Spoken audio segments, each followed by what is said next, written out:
Conosco hoje a Rô Pacheco. Ela vai falar sobre ansiedade, os esclarecimentos e as terapêuticas da ansiedade na luz do Evangelho. Assim vai você ficar.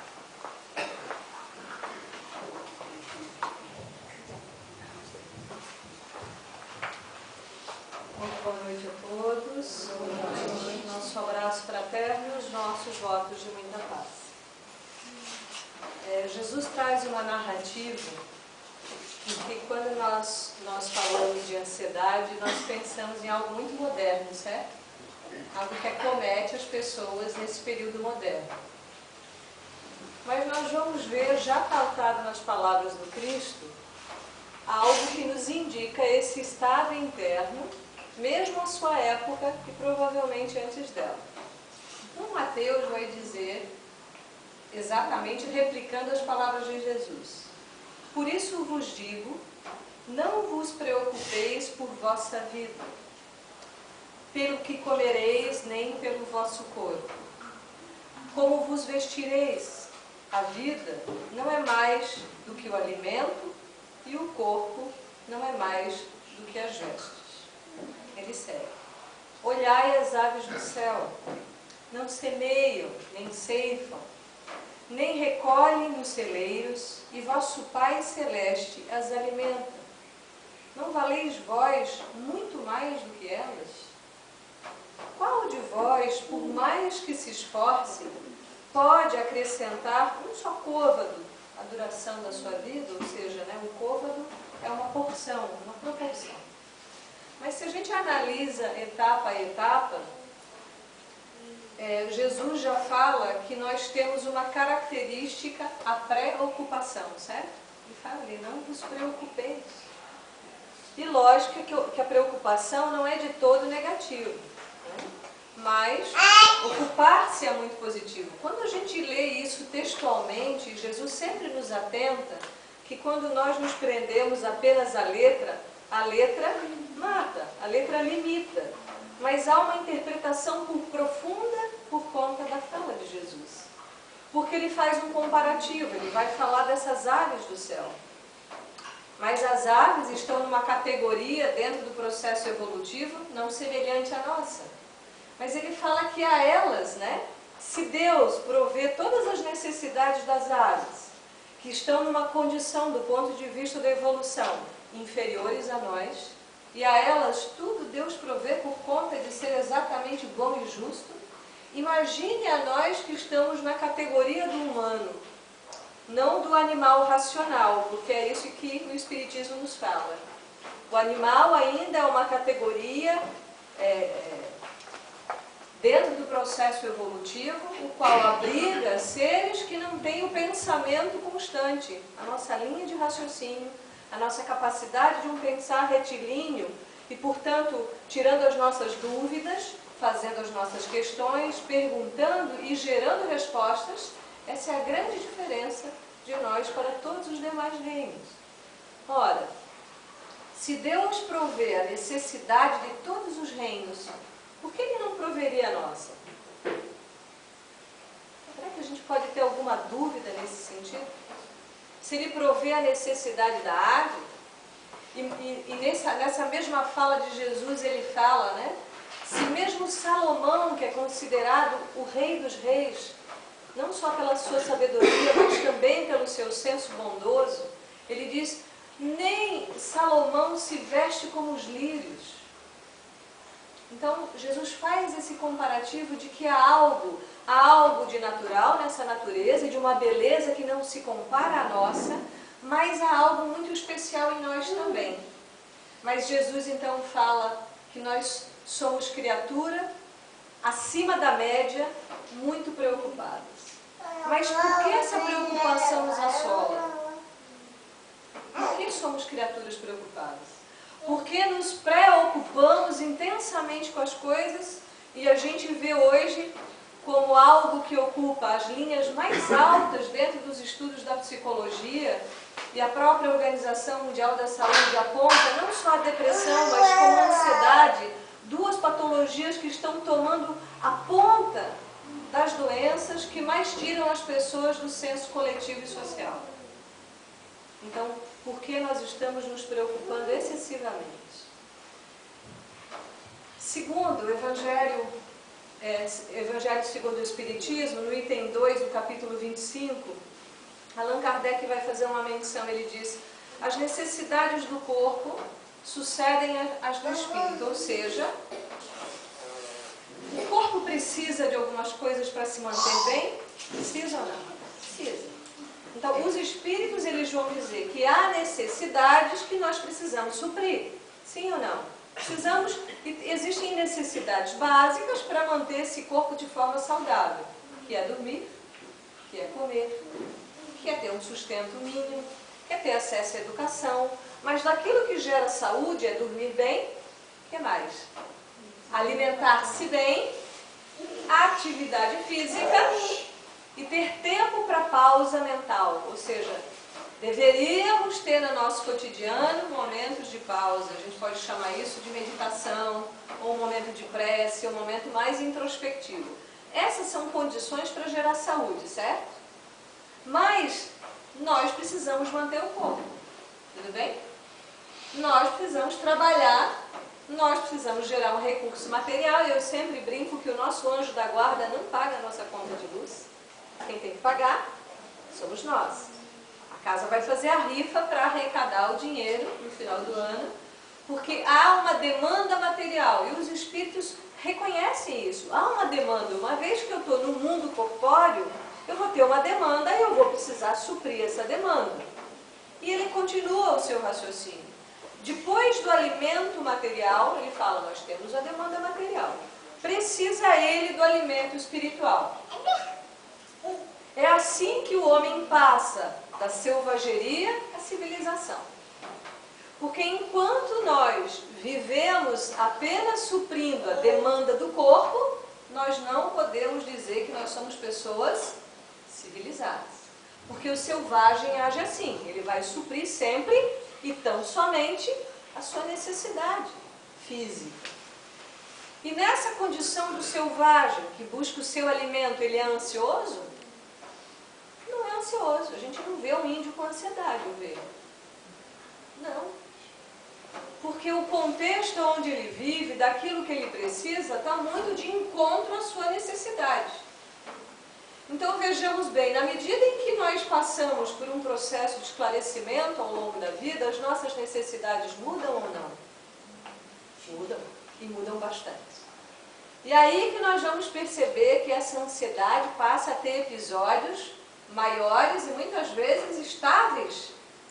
E, portanto, quando essa ansiedade se mantém no pico acima daquilo que é o normal, nós estamos num estado patológico e doente por conta dessa ansiedade não ser mais administrada. Então, nós entendemos aqui que há uma necessidade material que precisa ser suprida, mas nós precisamos suprir a necessidade espiritual. Nós precisamos nos alimentar.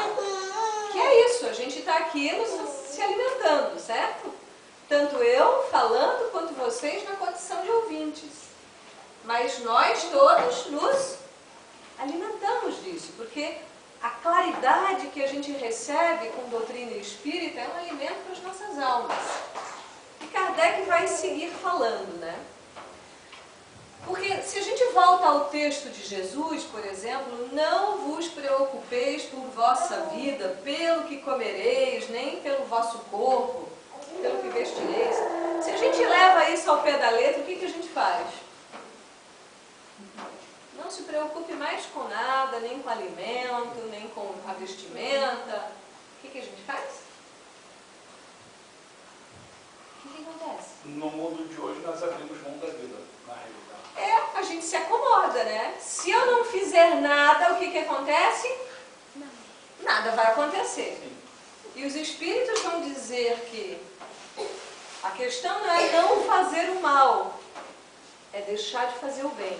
Esse é um ponto crítico dentro da análise espírita. Porque tudo é ação e não fazer também é agir. Às vezes a gente pensa, não estou fazendo nada, mas está deixando de fazer alguma coisa. Então tudo é ação. Então Kardec vai dizer, os espíritos não vêm isentar o homem da lei de trabalho.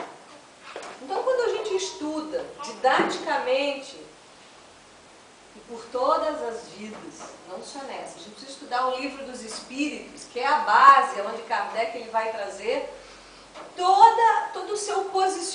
o posicionamento, não dele, mas dos espíritos superiores. Ele traz esse posicionamento filosófico, que é do pensar reflexivo sobre tudo, o posicionamento científico, que é um posicionamento onde a doutrina se apoia em base às experiências e a observação constante e repetida dessas experiências que leva a um dado, e a religião, que é a outra base da doutrina, ela faz um tripé, filosofia, ciência e religião. Por quê? Não religião no sentido dogmático, mas como um caminho de religação com Deus onde? Primeiro, Deus em mim. Então é uma outra perspectiva, e não de um Deus antropomórfico tampouco, mas da inteligência suprema e causa primária de todas as coisas. Não se fala de um Deus numa personalidade humanizada, mas fala de nós, espíritos hoje na condição humana, dentro da nossa filogênese divina, filhos desse Pai maior, certo? Ora, então, a primeira parte do Livro dos Espíritos vai tratar exatamente do que é Deus. O que é Deus? Não de quem, mas do que é Deus.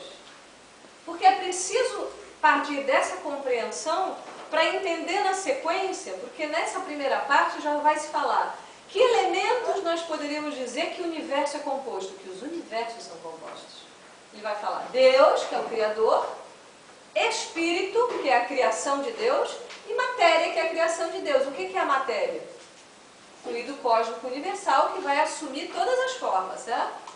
Então essa é a primeira parte. Depois a segunda parte vai tratar, ora, se eu sou espírito, você é espírito, todo mundo é espírito, como é que se dá essa relação? Como que acontece a relação entre os espíritos? Quando eu estou encarnado, quando eu estou desencarnado, o que acontece? A próxima parte, que é a terceira, vai falar das leis naturais. Olha que isso é muito lógico, porque o Espiritismo, ele nos ajuda a desenvolver um pensamento lógico na vida. Eu não posso dizer mais assim, eu acredito em espírito. Não, eu sei que o espírito é imortal, é diferente. Porque nós realmente passamos por um processo de compreensão profunda de quem eu sou. Eu sou espírito, você é espírito. Aos encarnados, aos desencarnados conosco. E todo esse universo, os demais, são povoados de toda essa criação divina. Do princípio inteligente até nessa emancipação e individuação, onde nós estamos na condição de espíritos, na condição do humano. Ora, o que orquestra e o que mantém tudo em ordem? As leis naturais, ou seja, as leis divinas, que são eternas como o próprio Deus. Muito bem, ali é uma série de leis. E essas leis mantêm a ordem. Quando eu sofro, o que acontece comigo? Eu estou em desacordo com as leis divinas. Isso significa estar longe ou próximo a Deus? Afastado de Deus. Quando nós nos afastamos dessa ordem, nós entramos em sofrimento. E a dor é um sistema pedagógico de pegar esses alunos mais rebeldes e colocá-los de novo no trilho, para que novamente façam o acordo consigo mesmo. Então, a lei de trabalho é uma lei natural. Então, quando a gente observa, por exemplo, as primeiras manifestações de vida no planeta, isso é muito belamente narrado num livro que chama Caminho da Luz, o livro A Gênese, que faz parte dos postulados básicos da doutrina, a gente entende que essas primeiras formas, antes de serem células, já há todo um trabalho ali. Há uma lei de trabalho que rege esses processos para que tudo evolua. Quando a gente vê uma semente plantada no solo, essa semente não trabalha para germinar? Muito! Quando a gente vê uma árvore crescendo, florescendo e dando frutos, ela célula trabalha ou não? Tudo trabalha. Quando nós pensamos nessa organização celular de aproximadamente 400 trilhões de células, 700 bilhões de átomos, que já não são mais os mesmos, porque nós estamos no intercâmbio constante dessa matéria sutil, porque nós olhamos para a vida de forma muito fixa. A gente olha a vida muito fixa. A gente olha para isso e pensa em algo realmente duro, né? Mas daqui a 100 anos, como vai estar esse móvel aqui? Quem imagina? Ele vai estar desse jeito? Não. Daqui a 10 anos, como vai estar o meu corpo físico? Diferente, né? Não se preocupem com a velhice, porque é um fenômeno natural mesmo. Exatamente para mostrar que tudo sofre uma ação do tempo, que tudo muda. Então, essas células que formam o meu corpo físico trabalham? Muito. Tudo na natureza trabalha, isso é divino. A gente pensar que tudo trabalha. Então, o passarinho, ele trabalha ou não trabalha? Trabalha. E qual é a resultante do trabalho? Qual é a resultante do trabalho? Se o passarinho trabalha, qual é a contrapartida? Ele ganha da natureza o que ele faz. É a matemática, isso é matemático. É ou não é? Se eu planto a semente e ela germina, e essa árvore dá o fruto, ela trabalha ou não trabalha? Trabalha. Mas ela dá fruto sempre? A gente vê uma jabuticabeira dando jabuticaba o ano inteiro? Então, há períodos de frutificação. Que é como se fosse a resultante daquele trabalho. Há um momento de recolhimento, há um momento de potencialização das forças, para haver uma floração e a fruta que vem. Olha que belo isso. Então nós vamos entendendo que tudo é trabalho. A lei de trabalho não é só uma lei para ter um ganho material. Vejamos, Allan Kardec diz, a primeira necessidade é do corpo, a segunda necessidade é do espírito. Nós temos ou não temos que fazer um grande trabalho interior para a gente ter um resultado? Temos. E esse não é pouco. Esse demanda tempos que a gente não sabe falar. Quanto tempo demanda o autoconhecimento? Quanto tempo demanda chegar nessa emancipação da alma, realmente emancipada, de uma alma, como diria Jesus, livre do mundo. No mundo, mas não mais tão dependente do mundo. E vejamos por que dessas reflexões todas, né? Porque a gente vai entendendo que muitas das necessidades que nós criamos não são necessidades realmente reais. Já observaram que muitas vezes nós geramos aflições, muitas vezes infantis, para ter uma coisa, um objeto? Sim ou não? Sim. Nós geramos uma ansiedade insana para adquirir algo. E depois que a gente tem aquilo, a ansiedade continua. E às vezes pior. E muitas vezes ela vai num crescente desordenado, onde nada mais é o suficiente. A natureza, ela dá um exemplo, né? De que há suficiências. Mas o ser humano, no seu processo de civilização, ele passa a ter muitas necessidades. E tudo bem. Aqui nós não defendemos a bandeira de que tão poucos espíritos falarão o contrário disso. Não há problema em ter. Não há problema nenhum em ter. O problema é quando o ter me domina. Eu não sou o dono da matéria, mas a matéria passa a me dominar. Aí nós temos um grave problema. Então, se tudo trabalha, segue Allan Kardec na sua reflexão.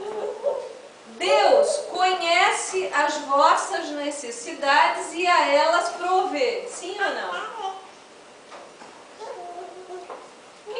casa a primeira vez hoje? Bem, quando nós estudamos os princípios da doutrina espírita, um dos princípios é que eu sou um espírito imortal. Ou seja, eu vou passar pelo fenômeno da morte, mas eu, espírito, continuo. A gente está sempre vivo, certo?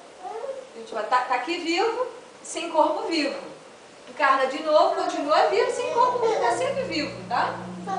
Ora, quando eu faço o ingresso na Terra, que é o processo pedagógico do aprendizado, é aqui que a gente vai passar pelas provas. A gente aprende, se prepara, se capacita, e aqui é a nossa escola. Para alguns é presídio, para alguns é hospital, para alguns é escola. Então depende da criatura, depende de cada um de nós aqui. Cada um de nós pode estar vivendo uma experiência na Terra difícil muitas vezes, enclausurante, que está nessa encarnação faz às vezes do presídio, mas que sempre educa, certo? Então, nessa condição de espírito imortal e programando o ingresso na Terra, nós fazemos um planejamento. E a gente pensa assim que coaching é uma coisa muito moderna, né? Que planejamento é coisa muito... Isso já é de Deus, isso. Nada foge a esse planejamento divino. Então a gente tem uma espinha dorsal dessa encarnação e nós temos a convicção de que tudo o que a gente precisa, Deus provê. E isso Jesus fala. Jesus diz assim, ele não fala no gerúndio e ele não coloca um talvez e será. Ele diz, pedi e obtereis. Aí vocês podem estar pensando, mas espera aí, eu pedi para ganhar na Mega Sena e não ganhei. Se Jesus diz, pedi e obtereis, eu estou ganhando exatamente o que eu tenho pedido. Entenderam? Se eu não estou ganhando na Mega Sena, é porque eu não fiz esse pedido direito, mas o que eu estou pedindo, eu estou ganhando. Tudo que acontece na nossa vida é fruto do que eu tenho pedido. Toda forma de organização mental, a gente tem um diálogo interno, porque tudo se origina nos nossos pensamentos, tudo começa na mente e se materializa na Terra, tudo começa no espírito e deságua na matéria. Então tudo que a gente pede, tudo que a gente pensa, a forma como nós organizamos a nossa vida mental, nós vamos ver o resultado hoje. Aí você pensa, o que está acontecendo hoje na minha vida? Hoje é exatamente o resultado do que eu tenho pedido, do que eu tenho feito, do que eu tenho pensado, do que eu tenho falado. O resultado hoje é isso. Podemos mudar? Totalmente. Essa é a boa notícia. Então, Deus conhece as vossas necessidades e as provê. Depois eu vou contar um caso verdade. Como for necessário, logicamente Deus vai provendo as nossas necessidades. O homem, porém, insaciável nos seus desejos, nem sempre sabe contentar-se com o que tem. O necessário não lhe basta, reclama sempre o supérfluo. Isso Kardec falou em 1857. Atualíssimo, não? Por que a gente não se contenta com algumas coisas? Por que vem essa onda de ansiedade? Porque é sempre uma prospecção em relação ao futuro. Há uma produção mental volumosa nas nossas mentes por dia, beirando aos 100 mil pensamentos por dia. Imagine, nós pensamos em torno de quase de 100 mil pensamentos. Isso é uma pesquisa feita pelos franceses. Eles falam de 92 mil a 97 mil. Disso tudo, 7% se salva. 7%. E desses 7%, 3% realmente é útil. Então a gente pensa uma recorrência de bobagem. porque a gente se preocupa com coisas que a gente não pode resolver. A gente gera ansiedade porque a gente quer mudar o fulano, e o fulano não muda. Porque esse processo espírita é um processo para mim, não é para ninguém mais. Eu estou aqui com o único objetivo de me saber quem sou e de me saber melhor a cada dia. Porque é um processo autônomo, o processo espírita em nossas vidas. Eu tenho que aprender a dar conta da minha vida, assim como o passarinho dá conta da vida dele. Porque, olhando de forma sistêmica, se eu não estou bem dentro de um sistema, eu acabo emperrando outras engrenagens de forma indireta. Por que não é assim? Por exemplo, se dentro de uma estrutura familiar, alguém se sobrecarrega com os afazeres, porque o outro não está fazendo a parte dele, quem vai adoecer? Quem se sobrecarrega. Mas se cada um faz a sua parte dentro do sistema, e essas tarefas, portanto, estão equacionadas, todo mundo trabalha o suficiente e a gente não vai gerar um desgaste, a gente não vai gerar uma ansiedade.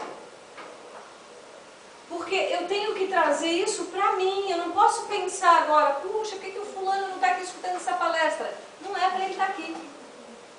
É para eu estar aqui, primeiro eu ouvir mesmo o que falo.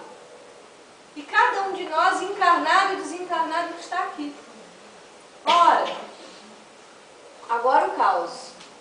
Deus provê todas as nossas necessidades.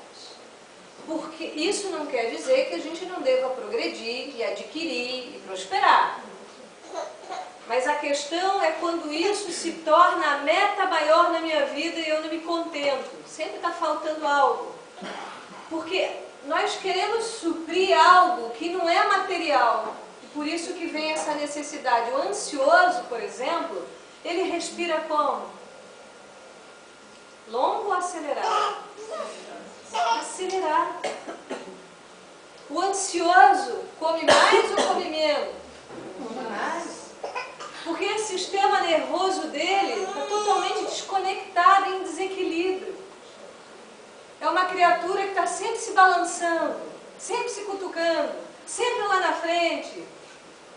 Há uma inquietação, mas a resposta disso não está na matéria. A resposta disso não está nas coisas. A resposta está dentro. E para isso é preciso, corajosamente, visitar-se. Olhar-se aonde isso começou. Qual é a causa dessa ansiedade? Jesus fala disso. Bem-aventurados os aflitos. E aflitos somos todos nós. Mas Jesus tem um remédio para essas aflições. Porque a gente está falando de esclarecimentos e terapêutica à luz do Evangelho para a ansiedade. Porque Jesus disse, por que você se inquieta? Por que você se preocupa tanto? Se Deus provê o que você precisa, Ele não vai te dar o supérfluo. Mas o que você precisa, Ele vai dar sempre. Eu tenho um professor americano, chama Ganesh Baba, um professor de meditação. E um dia ele nos conta um caso verdade. Então ele está lá nos Estados Unidos, ele ensina as práticas de meditação. E ele diz que uma aluna dele conta para ele esse caso. Ela estava meditando e de repente vem na mente dela, enquanto ela está naquele momento de silêncio, a imagem de uma pessoa, de uma outra mulher, que ela vira num dia num grupo de meditação. E vejam só, o que veio à mente dessa que meditava? Vá até aquela mulher e dê a ela $500. Ela e o marido eram meditantes, conheciam as práticas. E ela, depois que medita, ela fala ao marido, meu bem, me veio à mente que eu leve dinheiro àquela pessoa. Como eles tinham uma situação financeira muito equilibrada, ele fala para ela, então faça isso, não veio na tua meditação? Ela junta o dinheiro, põe no envelope e vai à casa daquela pessoa. Pergunta o endereço, porque eram do mesmo grupo, mas eles não tinham muito contato. Chegando lá com o envelope, ela chega super sem jeito para a pessoa e fala, olha, Eu meditei e a sugestão que veio é que tu trouxesse esse dinheiro. Daí essa mulher começa a chorar. Ela diz, ontem à noite eu pedi a Deus nas minhas preces, porque as crianças que eu abrigo na minha casa, ela abrigava crianças desamparadas na casa dela. Ela estava com a despensa vazia. Deus provê as nossas necessidades ou não? Sempre. Sempre. Há um caso da irmã Dulce, espetacular. Porque a irmã Dulce era uma pessoa que dava mais do que ela tinha, ela dava muito mais. Porque às vezes a ansiedade, ela nos encapsula no próprio egoísmo. E quando a gente aprende a sair da gente em direção ao outro, a gente tem uma grande condição de cura da ansiedade. Porque quando a gente se olha e se percebe doente, a gente permanece na doença e se torna aquela pessoa que queixa e reclama. E esquece de observar que Deus é bom e que Ele nos ajuda sempre. Então a irmã Dulce está no final do ano, menos que no vermelho, tá? Ela não tinha dinheiro para pagar as pessoas, os seus funcionários, 13º, etc e tal. Preocupadíssima. Quem liga para ela? Roberto Carlos. Disse, oi irmã, tudo bem? Como é que está a senhora? Sério, meu filho, com as dificuldades de sempre.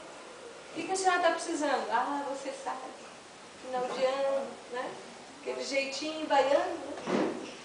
E ele falou, quanto a senhora precisa? Ela disse, tanto, meu filho.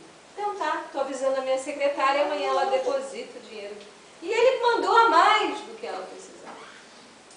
Deus provê ou não as nossas necessidades? Ele dá exatamente o que a gente precisa sempre. Sempre. Porque se não vem de uma forma, vem da outra. Mas sempre vem. Então, quando a gente é tomado do desespero, a gente se desconecta momentaneamente da percepção de Deus. Não que Ele não esteja permanentemente. Ele está permanentemente em nós. Mas às vezes nós nos desconectamos. E aí vem a ansiedade.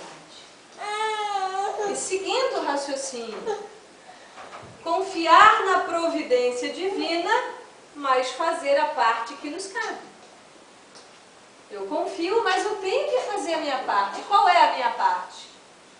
Essa é uma resposta pessoal. É o comprometimento que eu tenho aonde eu fui colocado nessa existência. Porque tudo é trabalho, eu tenho que aprender a servir. E não só pensando que eu terei sempre um ganho. Na verdade, a gente sempre ganha. Mas não é sempre a moeda monetária. A gente ganha outras coisas. E muitas vezes mais importantes do que essas que a gente supervaloriza no mundo. Porque essas um dia a gente vai dizer adeus a todas elas. Ao corpo a gente vai dizer adeus. Às posses a gente dirá adeus. Aos laços afetivos que nós temos constituídos da forma como estão, hoje nós diremos adeus. Mas nós não refletimos sobre isso. E às vezes a morte, entre aspas, a morte nos toma de assalto. E aquele que é ansioso no seu curso da vida, e se não sarou essa ansiedade, se não a curou, vai desencarnar como? Vai desencarnar no espírito ansioso. E daí a gente chega do outro lado, dando trabalho ainda para a espiritualidade. Porque faltou a gente fazer a nossa parte. Porque o que é a terapêutica? Quando um grupo mediúnico atende os espíritos desencarnados, do que eles queixam? Qual é o drama? Vamos falar exatamente das mesmas coisas que nós não resolvemos. O que eu não estou resolvendo nesse curso, infelizmente, eu vou ter que voltar e ainda dar trabalho. E tem gente que fica feliz de saber que tem hospital para espírita. A gente não pode ficar feliz com essa informação, a gente tem que ficar preocupado. Porque se o espírita ainda desencarna problemático, tem alguma coisa errada, não com a doutrina espírita. Jamais. Mas nós não estamos usando esse recurso terapêutico, filosófico, científico e religioso para fazer a nossa cura. A gente está esperando um milagre. Mas nós temos que fazer a nossa parte. E o processo de autoconhecimento não se transfere. Eu não posso dizer para o outro, medita por mim. Eu tenho engraçado na casa, né, Tânia? Reza por mim, porque a sua reza é mais forte. Aí eu já estou dizendo que lugar que eu estou ocupando. Porque a minha reza tem que ser a forte, a minha prece tem que ser a mais forte. Eu não sou filho de Deus igual a todo mundo? Então nós queremos às vezes jogar o trabalho para o outro. Mas o trabalho que me cabe tem que ser feito único e exclusivamente por mim. Olha como a vida é interessante, né? Daí a gente vai entendendo por que é ansioso. Entende ou não entende? E como a gente pode se curar dessa ansiedade? Na questão 922 do Livro dos Espíritos, Kardec vai perguntar: a felicidade terrestre é relativa à posição de cada um, certo? O que falta, na verdade, o que basta, né, para a felicidade de um, constitui a desgraça de outro. Olha a pergunta de Kardec. Haverá, contudo, alguma soma de felicidade comuns a todos os homens? Sim ou não? Bem, eu já tenho uma caminhada de fazer trabalho voluntário em comunidades muito carentes, certo? Então, sempre que eu tenho a oportunidade, eu gosto de falar nessas comunidades. Modulando a linguagem, usando um vocabulário mais acessível. E geralmente as comunidades que nós atendemos não são comunidades espíritas. A intenção nem é torná-los espíritas. E eu sempre pergunto às comunidades: está indo na sua igreja? Está participando dos grupos de oração lá na sua igreja? Está falando com o pastor? Está falando com as amigas? Mas a gente leva um plus. A gente fala do espírito imortal. Não para ela migrar daquela para outra, ou daquela para essa. Mas para onde ela está, ela faz uma reflexão diferente. Então, quando Allan Kardec faz essa pergunta, ele está dizendo aqui já que a felicidade é relativa a cada um dependendo da necessidade.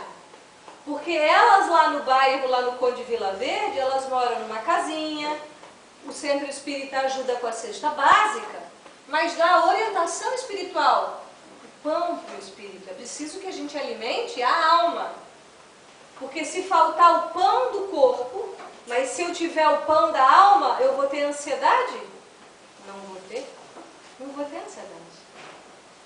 Porque é exatamente esse alimento que nos mantém de pé na vida. Então Kardec pergunta: bem, se para a felicidade de um é ter a cobertura ali na Atlântica, e está tudo certo, tudo bem? É ter o carro importado, é ter o eletrônico de última geração, tudo certo. E para aquele lá no bairro pobrezinho, ele precisa da cesta básica, para ele já é o máximo da felicidade. Dá para perceber que são situações distintas, que às vezes aquilo que é de supérfluo para um, poderia sanear as necessidades de milhares de pessoas. Olha como é disparo isso, mas há uma ordem nisso também. Então ele pergunta: será que há um ponto onde todas as pessoas são felizes? É muito inteligente essa pergunta, mas mais inteligente é a resposta. Os espíritos vão dizer: há um ponto, sim, há uma equação onde tudo se iguala. Então ele diz: com relação à vida material, o que nos torna felizes é a posse do necessário. Ponto. Porque a gente se inquieta quando a gente quer mais do que precisa. Aí a gente vê um guarda-roupa às vezes cheio de coisas que a gente não precisa. A gente tem 2 pezinhos, mas tem centenas de pares de sapato, parece que a gente já centopeia, mulher então nem se fala. E tem que ter 300 bolsas e 400 coisas. E há um movimento no mundo hoje que nasceu na Inglaterra que chama Simple Life, que significa a vida simples, mas com menos coisas. A vida minimalista. Então a arquitetura está tendo essa tendência, a gente está vendo uma tendência no mundo. Pessoas migrando para lugares menores, Isso é um sinal dos tempos, gente. Isso tem que deixar a gente feliz. E por que eu não entro nessa onda já? Por que eu já não observo? Por que às vezes eu sou consumista? Isso é um aspecto da ansiedade. Eu quero ter. Eu tenho que ter uma despensa cheia. Às vezes a gente vive isso. Então, a posse do necessário deixa a minha vida material para todo mundo. O que é necessário para um, vai mudando para o outro. Com relação à vida moral, é a consciência tranquila e a fé no futuro. Ora, quem tem ansiedade está com a consciência tranquila? Então tem que investigar. Por que a minha consciência não está tranquila? E a fé no futuro significa olhar a vida como se fosse espírito, não corpo, porque tudo vai ficar. Então eu olho para frente e eu me percebo espírito imortal. Eu olho para frente e entendo que tudo que eu passo hoje é o aprendizado que eu preciso. Não dá tranquilidade isso? Claro que dá. Então aí quando a gente lê Bem-aventurados os aflitos, que é o capítulo do Evangelho número 5, que é o mais extenso, porque Jesus vai consolar os nossos corações e Kardec vai trazer ali todo um processo de entendimento por que a gente sofre, por que a gente tem aflição, porque falta entendimento, falta exatamente esse entendimento desse futuro, porque aqui nós estagiamos, aqui nós nos experimentamos, nos experienciamos para ingressar no plano espiritual de uma forma mais robusta. Não com o músculo aqui, mas com o músculo aqui dentro fortalecido. E há uma outra questão bastante interessante que Kardec pergunta, 970, são tão variados como as causas que os determinam, ou melhor, em que consistem os sofrimentos dos espíritos inferiores. Inferiores somos todos nós, certo? Às vezes quando eu falo isso para algumas pessoas, as pessoas se chocam, tipo assim, mas eu não sou inferior. Somos. Mas dentro do degrau da inferioridade tem vários subníveis, certo? Há os muito inferiores, há os médios, e há os que já estão inferiores, mas um pouquinho de esclarecimento. Nós somos inferiores por quê? Porque predominam em nós ainda tendências voltadas para o mal. Mas aí a gente vai pensar, meu Deus, mas eu não sou uma pessoa má. Mas às vezes vê o outro lá com a roupa diferente e fala, que roupa esquisita. Só pensou. É um pensamento bom? Não é um pensamento bom, né? Aí a gente não só pensa, às vezes fala, pô, a fulana pintou o cabelo de vermelho e ficou estranho. É uma fala boa? Não é. Então isso já mostra que nós somos criaturas que precisamos trabalhar mais ainda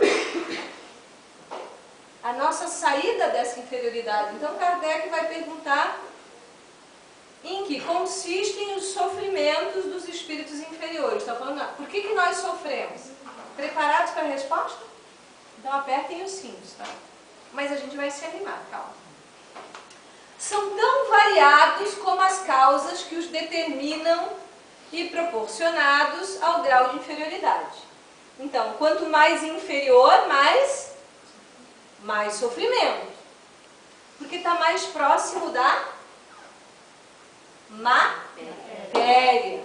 Quanto mais materializado o espírito, mais inferior. Muito bem.